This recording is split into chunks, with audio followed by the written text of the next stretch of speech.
What's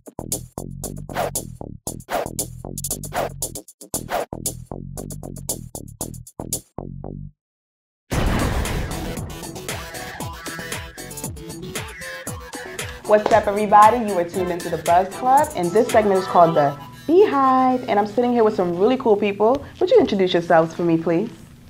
I'm David Tazz Anderson, author, motivational speaker. My name is MARGO, BURLEY, a senior at the Art Institute of Philadelphia.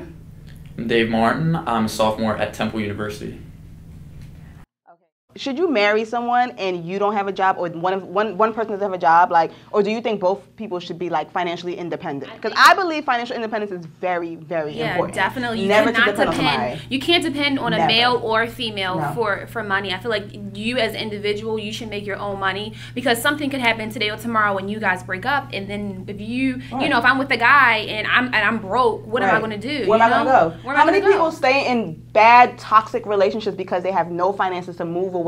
You know, they've moved somewhere with this guy, and it's like, now it's like, oh, I'm stuck. And then one day, you know, what if you don't have no money? And he's like, well, you know, you can't get it from me, or, you know, you need money and I don't. I have my, like, I don't like people throwing stuff in my face like that. And it's just bigger than all of that. It's just like, you want to feel like an adult. You want to feel like you can take care of yourself, you know, no matter what. And also, if your mate, think about this way, your mate gets in trouble, they need you to help them.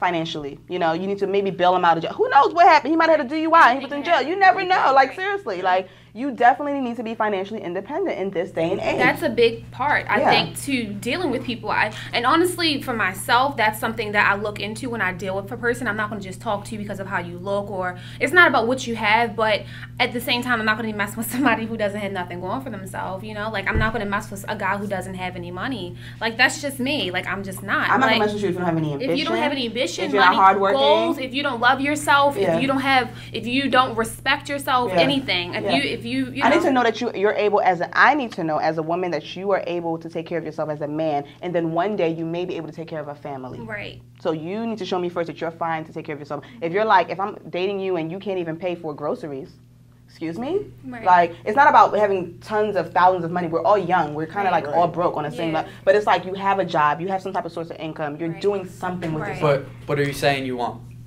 money? You want not money. You want like prospects for money, or you want ambition? Right, because there's two different things. What if I want to be an artist? Right. If you work on your art, then let me see you working on your art. Let me see you out here on the streets trying to sell this art. But that's you know what I mean? That's not money. That's not. But you're still doing something. And you know what? But that contradicts what you said, because I know desire. plenty of artists who don't have any money who are struggling. I know a guy who sat and slept in the subway for a year and a half, you know, and wound up working in the A&R department and put artists in the daggone projects. Would you mess with a guy who had no money, who was sleeping in the subway? I would, because I didn't say I would. You know why? Because at the end of the day, I've been that starving artist. I've not had a job and made jewelry like I have on to survive, and I've been like an assistant and things like that. Like, I know what it's like to not have a 9 to 5 and not get paid, and you know, I'm trying to make my dream come true. I'm doing it now. I work part-time to do this, you know what I mean? So I definitely would. You have to be ambitious, but actively seeking your dreams and fighting for it. You can't say I'm an artist, but every day you're home just smoking, staring at the walls, saying, I have no creativity. It hasn't come this month. No, that's a year. moron. You know? Like, I don't have time for that. It's just not an artist. Like, I'm not going to,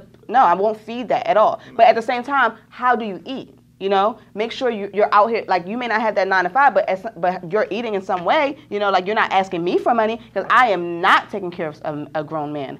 No. Okay? You know what? There are a lot Just so the world. There are a lot of women out here who are conditioned by their mothers and by society and by fairy tales that a man should take care of them. That's why you got to know how to walk in heels. You know how to do this. I mean, this is a generation of women who, a lot of them don't cook. A lot of them don't have the domesticated type of vibe, but you want a guy to be, expect him to, you know, to be Superman and have this traditional role, and but you're not trying to take up a traditional role. And I mean, that's crazy. Just to be honest with the situation, you cannot sit up here and be verbally abusive to a guy. You cannot sit up here and pop your head, put a nice little yaki weave in your head, and think that's all it's going to take. You are not going to be on the next Basketball Wives, and you're not going to be sitting up here being evil and think that at the end of the day you're going to wind up with The Rock. That's not happening. It's not going to happen. The reality of the situation is, if you come up broken, you know, you're going to wind up broke. Yeah. And that's it. You know what? It's off the hook in here. It's getting live in here. If y'all didn't know, but it's real. Can we get posters with these quotes? Okay, can we get the posters? I want to wake You up can every just day follow with me a on picture. Twitter. It's right here, right It's now. right. Okay, all right. You got I do this all day.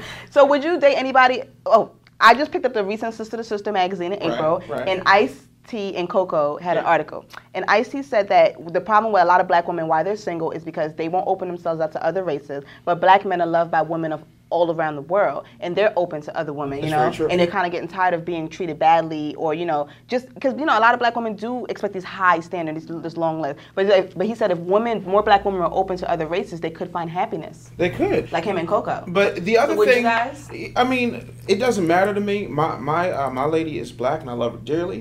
You know, I have dated other races, but my main thing is this: when you realize that you have a value, and your value is not your job. No one wants to hear, I'm an independent woman, I drive a Beamer, I'm successful, I'm this, I'm that. No, what you are is a braggart, and nobody, I don't care if you're black, white, or polka dotted, wants to deal with that. I don't care about your credentials. Are you a good person? Can I bring you home to my mother? Will you love me? Will you be there to support me? And if you're not going to do those things, you are going to be alone. And why are you listening to a bunch of bitter women who don't have any man either? Anyway. For advice. So color doesn't really matter. It's about the in person, right? Like, because I think I'm pretty open to it. You know, I've never dated outside of my race. I've always been like, oh, I'm all for the black man. But sometimes, you know, like, you get let down sometimes by the black man. And then you're like, well, maybe I'm limiting myself. You know, maybe I should open up and date, you know, a Vietnamese person or an Italian, or, you know, because different men find a black woman beautiful as well, you know, from all over the country, you know. So I definitely think I'm very open to that. Okay, this is the big debate before we go. Big debate. Everyone's talking about it. Everyone's doing it. It seems like. Should marijuana be legalized? Yes. Oh, okay. Okay. I was watching this show on I forget what channel network it was on, but they have like hospitals that sell like mad marijuana trees. Or whatever. It's in California, right? Yeah, and I don't understand. Like honestly, I feel like marijuana is better than cigarettes. Cigarettes is legal, and cigarettes is what's causing cancer and death to people, compared to weed. I feel like there's nothing wrong with the weed. The only thing that it does is get your mind high. That's it. Yeah. Now, if you lace it with something else, then that's a different story. Right. But weed as a whole, marijuana as a whole, I think that it definitely should be legalized. So you going to the Art Institute? I'm sure you've had experiences. You know, people, you know, like are smoking. And do you find that your classmates, they feel like their creativity has enhanced through marijuana smoking? Definitely. I feel like it brings out your creative vibes, brings out things that you didn't know that. Like insight and wisdom. Yeah, definitely. And definitely, college is definitely the place. If you want to start smoking weed, most kids smoke weed in college. You know, like The thing is that it's not even like weed, like everybody says it's so terrible. I'll tell you right now, I smoke tree. Yeah, keep it real. 3 times a week. I'll tell you right now, I'm a 3.9 finance major at Temple University. Okay. And I will smoke. I don't care. It's like, but you know what? At one point you gotta say, it's not all long-haired surfers doing stuff. Listen, I live a high-stress life. I do a lot of stuff. I work 30 hours a week and go to school and do my homework. And I'm trying to get into law school. And you know what? If I want to roll a blunt when I get home, you can stay out of my house. How many lawyers are smoking? Really care. How many doctors are smoking? How many millions and billions of dollars is the United States spending trying to avoid a thing? I can get marijuana easier than I could get cigarettes. Crazy. You know why? Because marijuana delivers. All day? All day. You know, but you got to really understand that everything, this whole war on drugs, it's horse. It's just like in the 20s when they were talking about prohibition and you had bootleggers by the name of the Kennedys sitting up here wrecking shop and paying off the government on the side. It is what it is. If you're an adult, you're going to make whatever adult decisions you're going to make. Whatever mistakes you choose to make, you can make them. And personally, legalize it. But if you legalize it, you miss all that good back-end money, so the government's not going to do it until they can't get any more dirt money off of it. But, you know, you have to decide what it is that you want to do. I've smoked weed. I don't have an issue with people who smoke weed. I'm not saying you need to go out and do it. Kids don't do drugs. But at the end of the day, listen.